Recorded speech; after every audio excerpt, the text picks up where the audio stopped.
let's just kind of put it into perspective as far as like what you're getting into when you sign up for a half iron distance. Yep.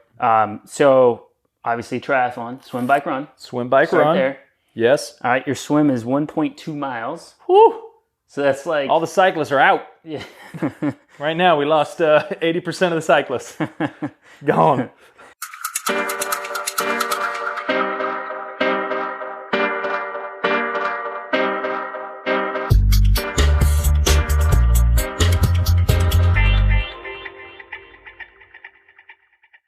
What's up, everybody? Welcome to another episode of Coaches on Couches. Bing slouches.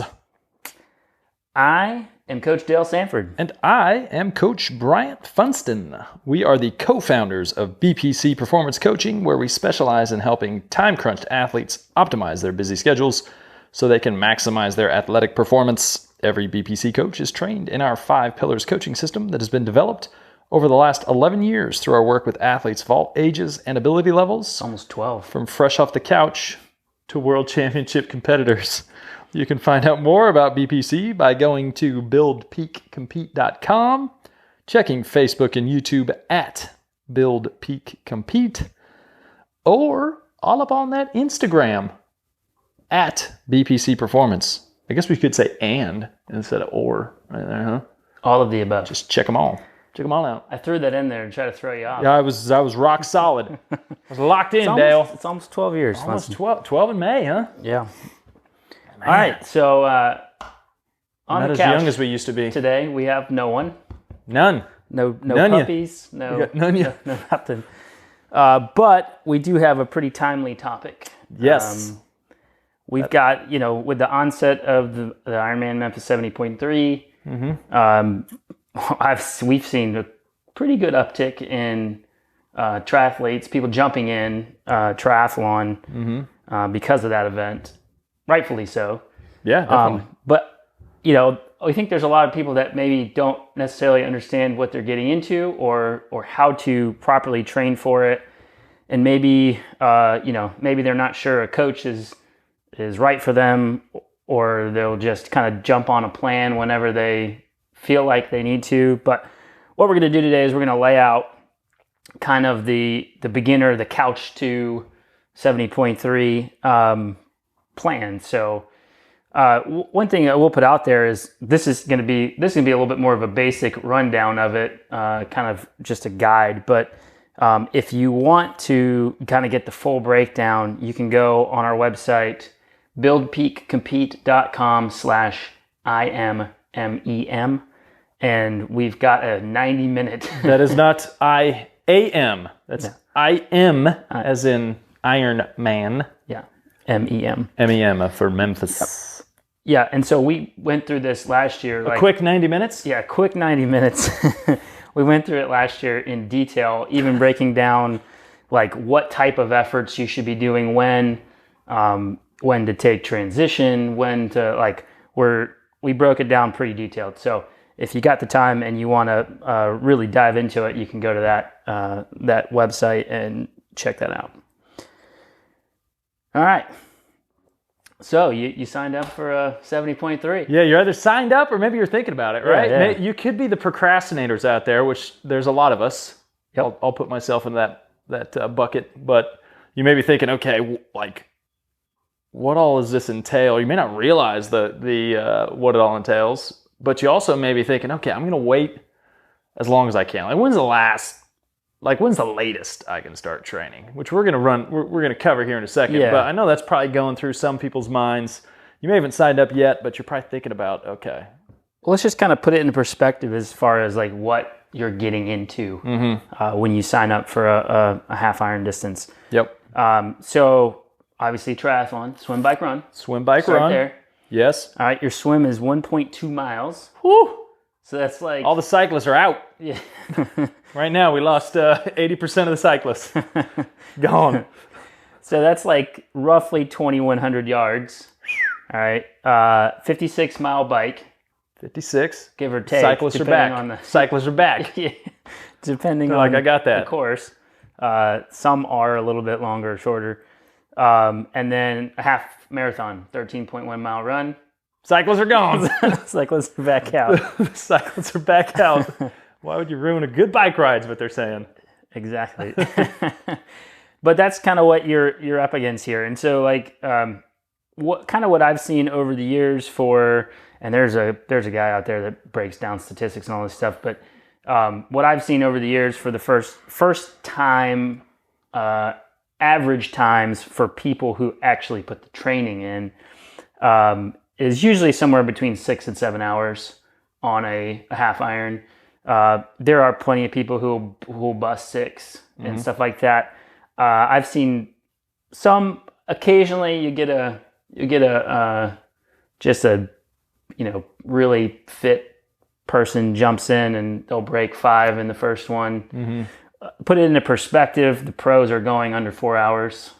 What's your PR? I don't remember, 4:30, something like that. If it weren't for the internet and results being there, we could say like 4:04. Yeah, no. It's been a while since I've done one, which is why I was really excited to jump in last year to kind of see, because I haven't done a long course since 2011. Short course is not a crime. Short course is not a crime. I love it. So I like racing and like racing hard. But that's kind of where you're at. So you're looking at kind of a 6 to 7 hour finish time. Do you know, like offhand, what is like the average time across the boards? Do you know? Is it like 6? It's in the 7s. Oh, is it really? It is. Well, when you break down every competitor, it trails toward the slower end.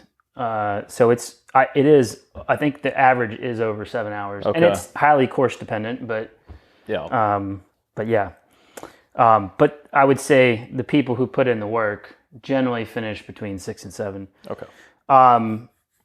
So like what you're looking at trying to get into is like, as far as a training perspective goes, is your peak hours, let's just put it that way. So the biggest weeks of training that you're going to do are somewhere between 10 and 14 hours. Occasionally I'll have an athlete who is a little bit more competitive that'll hit that kind of 15, 16 hour mark. But generally between 10 and 14 hours on the biggest weeks. And, so there's probably a 6-week block there where volume is really high. And that's what's important for people, especially those on the fence. Like you got to know what's going to be expected for you to be successful with this. You're getting into a sport in a distance that is you can't fake the long stuff. Like it's all about fatigue resistance. Like when you're just preparing to finish, like it's all about fatigue resistance. So you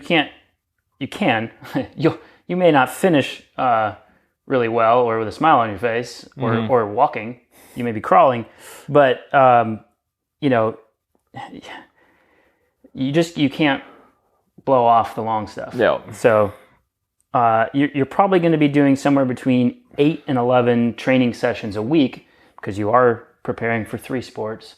So for those of you who are maybe coming from a cycling or running background, you have to be prepared, or a swimming background, you have to be prepared to do 2 sessions in a day sometimes. So that's a whole nother topic.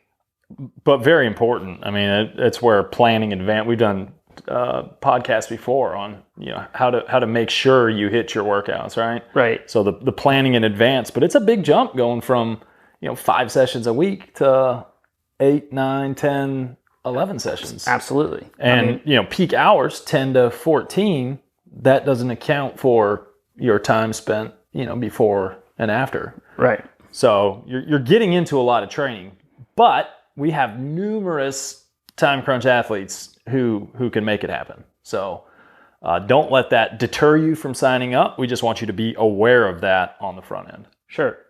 And so kind of further this, again, just so you know what you're getting into, this is just an average based on the athletes that we work with, either personally or in our training groups.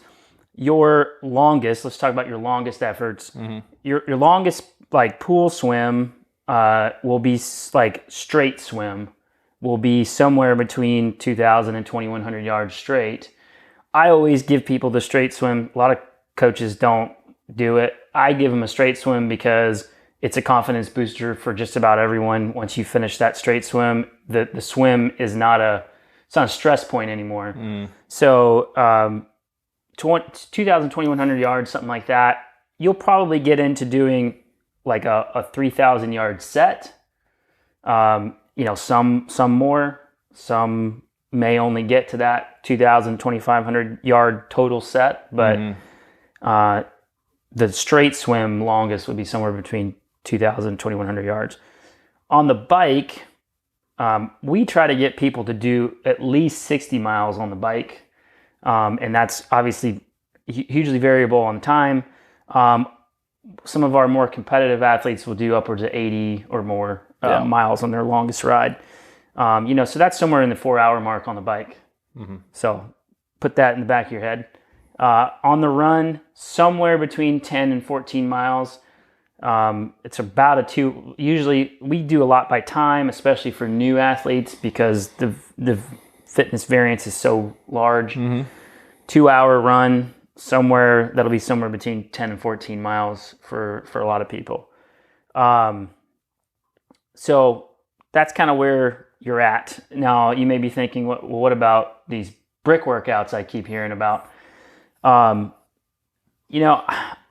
don't do a ton of like long bricks. I don't necessarily tell everyone what a brick is for those that maybe. It's just a bike and then a run workout. And personally, when I think of bricks, I think of an actual workout where you're constantly doing like a bike and then a run, a bike and then a run. So it may be brick intervals is what I take as a brick workout.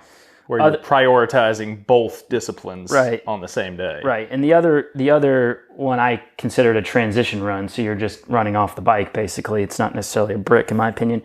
But I don't do a lot of long bricks with people because for the most part, the risk reward isn't necessarily there if you're on like a big high volume training load.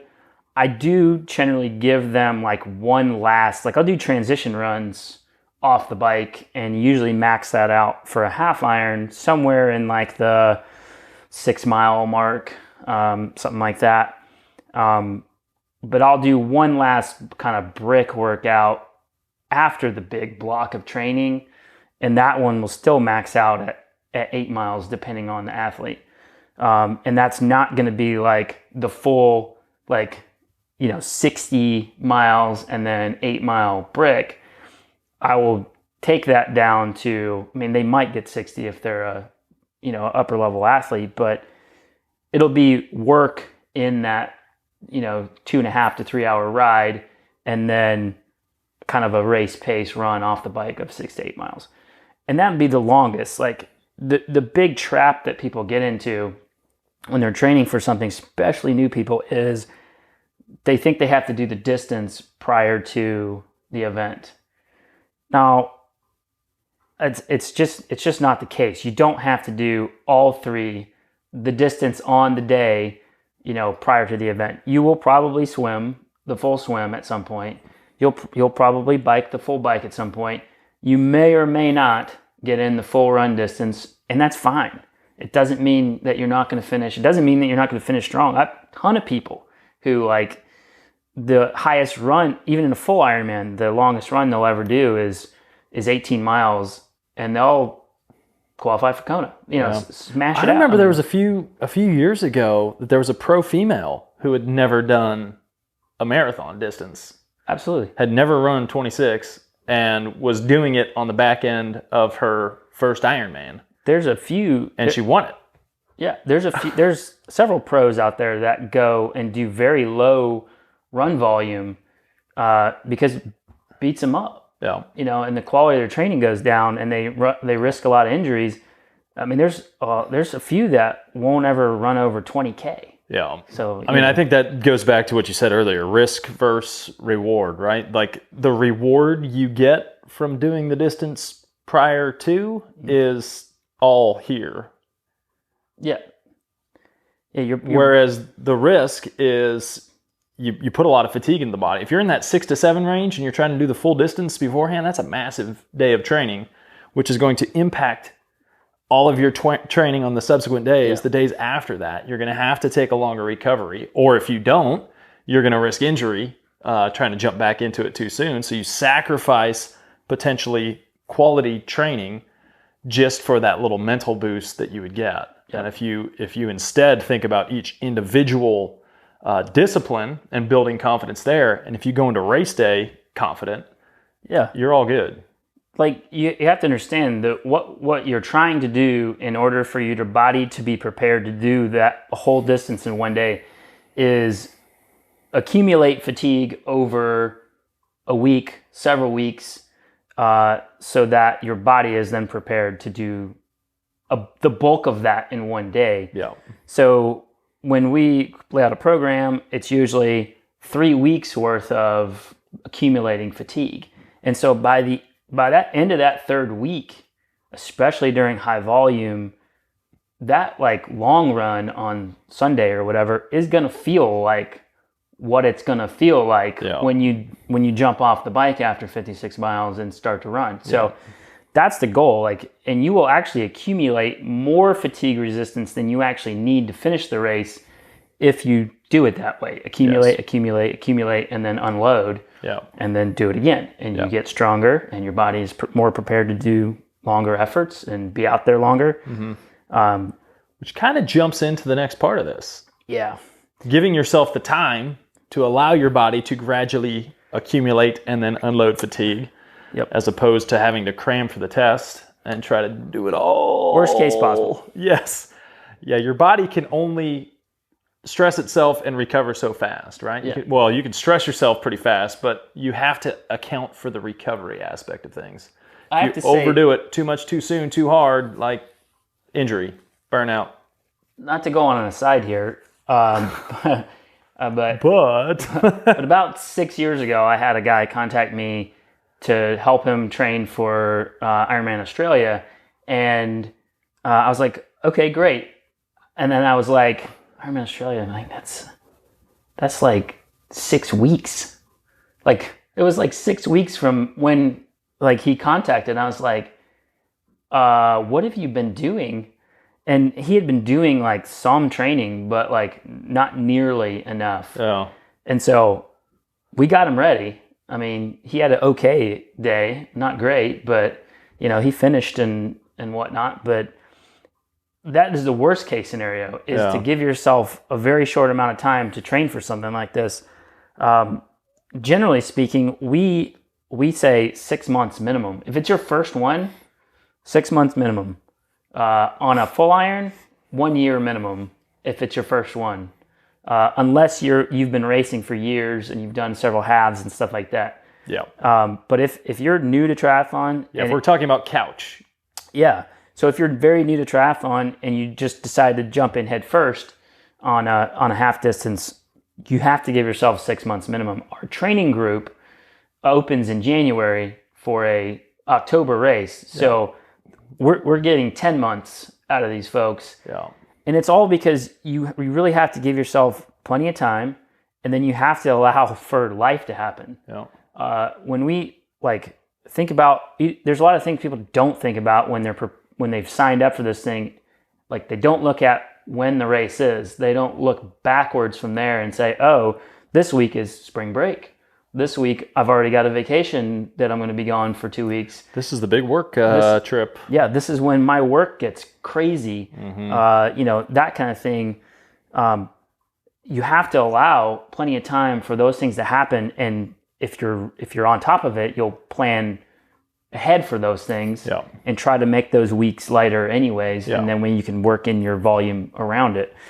But 6 months minimum. I mean, if you're if you're kind of a little bit experienced and you're probably fit enough to do like a sprint try right now, you could probably get done in 4 to 5 months. If you're kind of one of those people that feel like you're fit enough to do an Olympic distance race right now, you could probably get away with it in 3 to 4 months. But those are minimums for sure, because you always have to figure that you're gonna factor in recovery weeks because you need them, and you have to factor in for those weeks that are just gonna life happens, illness, Like, it's not uncommon for people to get sick once or twice a year. We're living in the day of the Rona. Yeah. So we got to... That's 2 weeks. Yeah, that's at least 2. That's 14 days. Yeah. And 2 brain pokes. And 2 brain swabs. Yeah, so you have to factor in those things. Yeah. So let's break it down. So a basic guideline here, we're going to break it into basically 6 months. Yep. All right.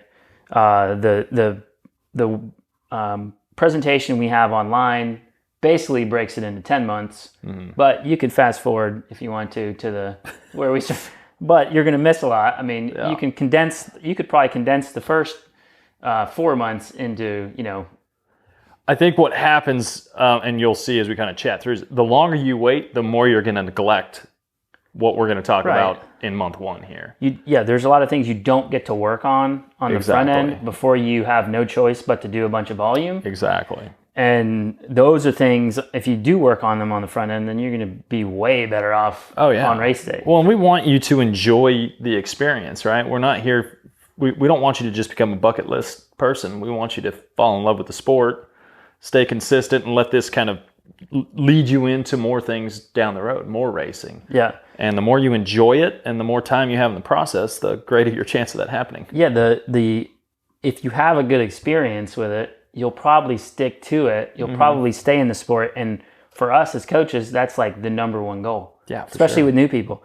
If you've never done triathlon and your first experience is terrible, you're probably not going to do anymore. It's not going to be good. So, all right, month 1. Month 1. So if you're coming off of doing almost nothing or very little in like one sport, general fitness or whatever, you've got to take, the first month to build the routine. Build routine and build consistency. And that's where we were talking about, you're going to be doing 2 sessions a day sometimes. A lot of times, yeah. Yeah, most days. Yeah. Like you're going to be doing 2 sessions. So you need to take the time to build and get used to working out 5 to 6 days a week and doing 2 sessions a day. It doesn't have to be a lot at first, but you just have to work, like build it into your life. Yep. Exactly. I've actually had this conversation with 2 different people in the past week and a half who I've told them it's less important how much you're doing right now. There are people that are just trying to get exercising, right? So it's less important how much you're doing. Once you can carve out 15 minutes, it's going to be easier to push that to an hour than for a lot of people finding the 15 minutes in the first place. So adjust that routine, get those habits in place that allow you to do a 15 or a 20-minute workout 2 times a day. And then from there, once that routine's there, carving out another 10 minutes on either side or 20 minutes on either side of that becomes much, much easier. Yeah, go backwards in the timeline of these podcasts, and we've got 2 or 3 other podcasts that are specifically on building routines, how to wake up early in the morning, all that kind of stuff, because it is such a challenge for so many people. But you got to take the time to build a routine and build consistency. So, the C word. Yeah, you're putting those sessions in, finding out where they go, and then for a few weeks, your goal is just to continue that, and to hit that week after week after week, and be consistent. And once you've built the routine, like now we can kind of like start to add a little bit to it. So month 2, you're going to start, you're going to add more sessions. So, in the first month, you're probably doing like maybe 2 of each sport, and you might only be doing 1 session a day at first. Now we're kind of continuing to build on the routine, and we're going to add sessions. And so you're adding another 15, 20, 30-minute session here. And then, so that means you're increasing your frequency. So you're doing more swimming, you're doing more biking, you're doing more running. You're not necessarily doing a ton more in 1 session, but you're just increasing the number of sessions that you're doing. But just by doing that, you've gone, at least 50% more of a training load on the body. So it has a natural way of increasing your training load. Somewhere between 33 to 50% more. Yeah. For all of you with the calculators out right now. Yeah, so you're just adding more sessions. In month 2, you can start to kind of scale up your longer workouts, which for most people are generally Saturday, Sunday. But your goal is still to get to that point where you're doing 5 to 6 days a week of training, and you're trying to get close to 3 swims, 3 bikes, 3 runs. That's 9. And 2 strength training sessions. That's 11. It's 11 sessions. Now, that doesn't always happen for everyone. No. And so, a lot of times people may not swim quite as much or as frequently. Unfortunately, strength training gets cut out quite a bit, which is a huge mistake. If you can fit in 15, 20 minutes there right before another session, that is way more beneficial than doing none of it at all. Mm-hmm. That's all I'm going to say on that. But that month 2, you are building out the rest of your full training load, basically. Yep. All right. So by now your body's in a flow. Yeah. Routine is set, habits are made, body's flowing. Correct. So now we're kind of in that last 4 months and that's kind of why we say if you're fit enough to do a sprint or an Olympic, you can probably get it done in 4 months, 5 months, something like that. Yeah. So month 3, you should be working quite a bit of zone 2, but technique. So technique, pedal stroke on the bike, swim technique. If you are at this point, you should have enough muscular endurance in the water to actually work on technique. Swimming is a little bit weird to where you can't just go in the pool having zero fitness and work on technique, because you're more focused on not drowning. So good goal. Yeah. So after you've done a little bit of time in the pool, you can actually get with a swim coach or join a master's group or a group that can help you with technique a little bit, and put that into your training. Mm-hmm. So pedal stroke, swim stroke, running mechanics. This is kind of where all this stuff, if you work on this on the front end, it pays dividends down the road because you're more mechanically efficient, you're less prone for injury, all that good stuff. So while you're building up that overall volume, kind of adding time to each session, you're going to be working on technique. That's the main focus. Mm-hmm. Building out some longer efforts, working on technique. Yep. All right. So in month 4, we would highly recommend that you kind of let's, if you can, let's start racing. Let's get some experience. So doing a sprint or an Olympic distance try is a big one. You're building up physical strength. You should have probably, we'll say in month 3, you're probably going to start running off the bike. Nothing big, 10 minutes, 15 more of those minutes, something like that. style Just runs, transition runs. Yep. So you've already done a little bit of running off the bike, weekend volumes going up. But we want to get some experience in, because you don't want to go into a half iron with 0 triathlon experience. So, it also helps provide that boost, being in that environment where, oh man, so exciting after a race to have completed a race and just feeling the energy afterwards, the excitement that comes from that. It's going to help springboard your motivation, your dedication. It's going to re-energize you. By this point in time, if you've been kind of feeling like you're just kind of slogging it out, immediate impact. Yeah, you definitely can't race every weekend. No. But getting some experience there, huge confidence boost. You get into the community a little bit more. You might find some new training partners. There's so many benefits to getting out and racing, supporting local races, without those. Running through the routine so that on race day, for your goal event, you're not going to be nearly as nervous because you've gone through it before. Yep.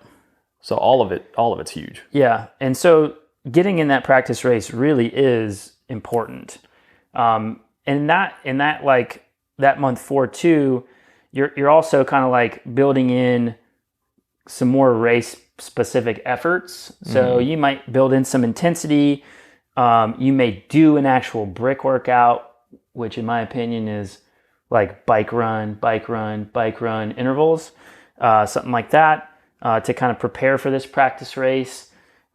We still haven't really hit massive volume yet, but this every month of this 6 months, there is going to be an increase in volume. That's the goal. The big goal is a big day. So we got to keep adding volume each month.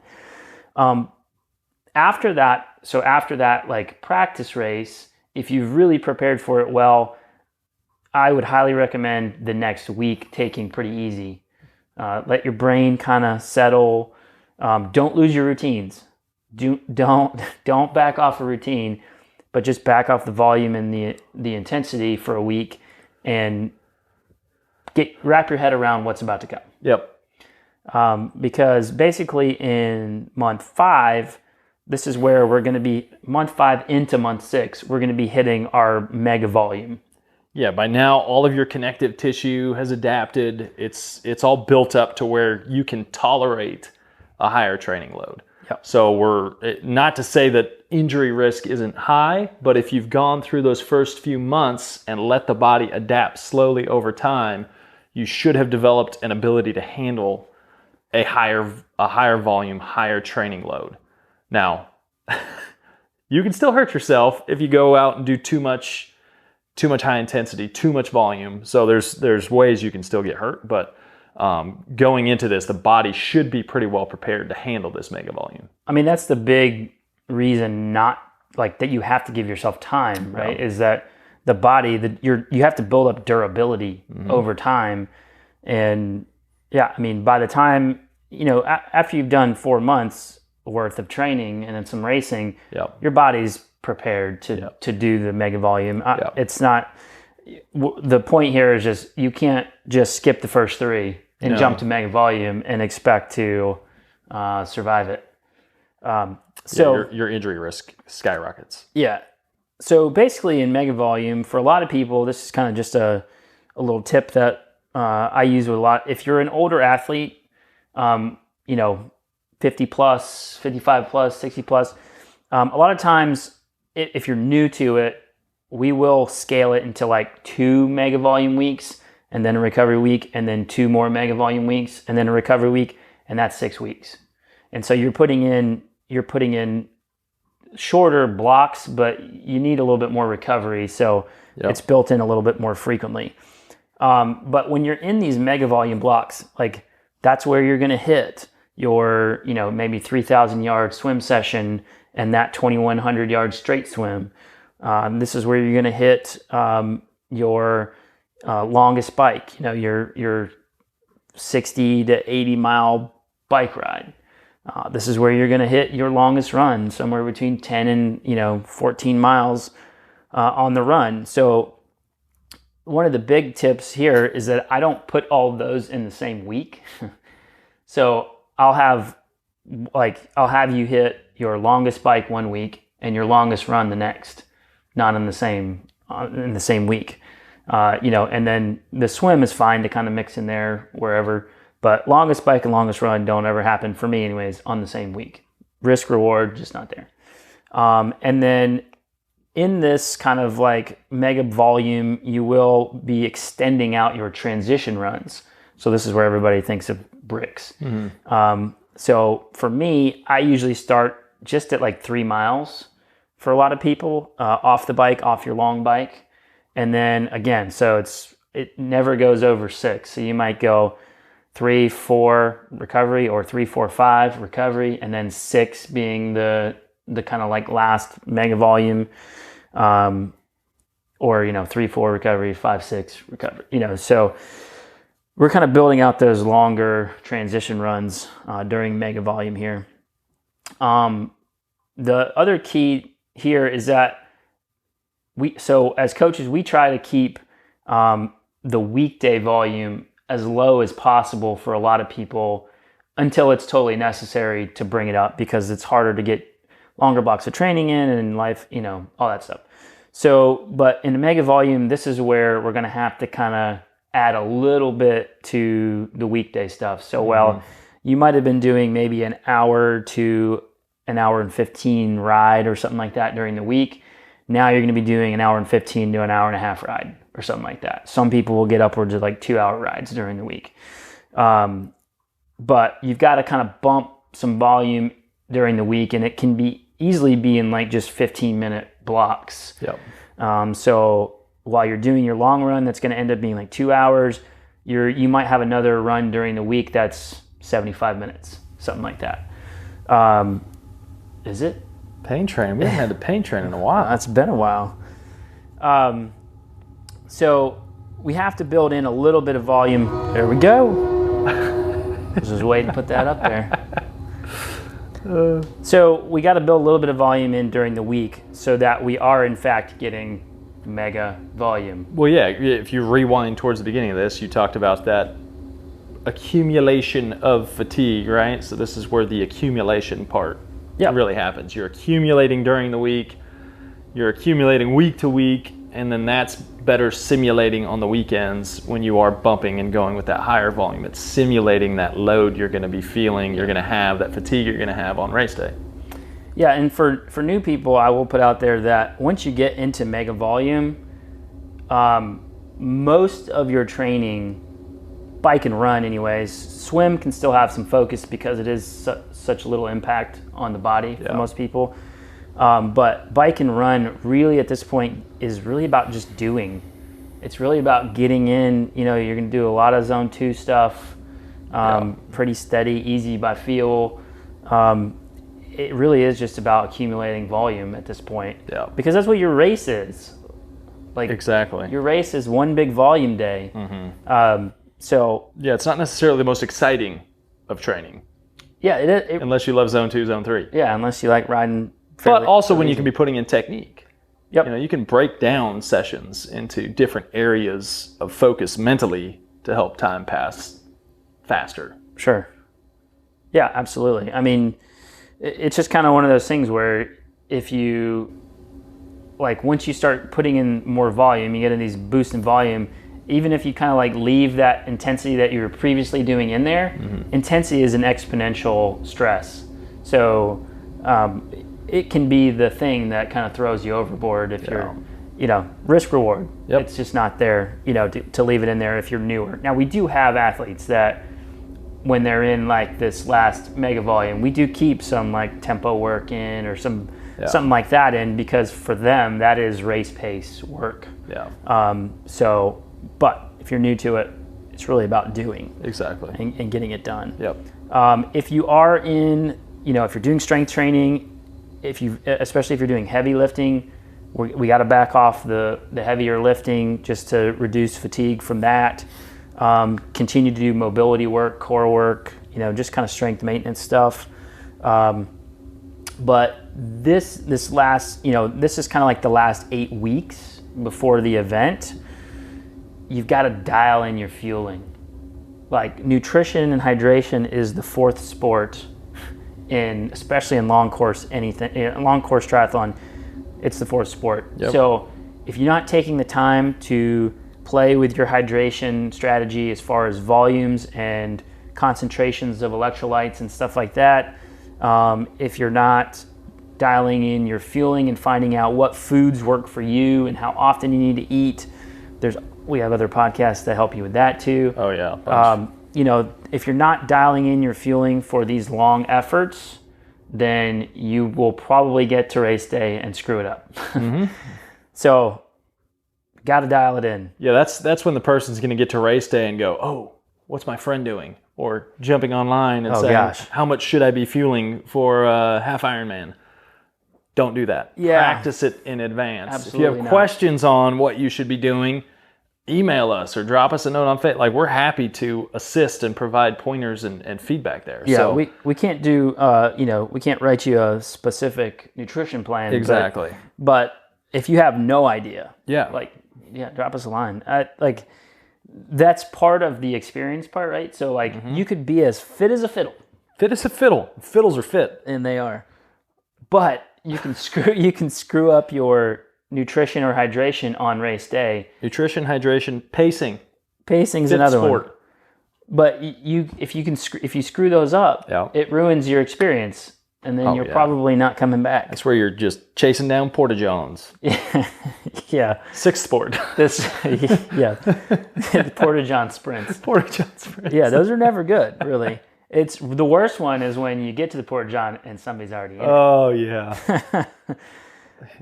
Or you're diving, I did not have a backup plan. Just diving for the woods. A backup plan.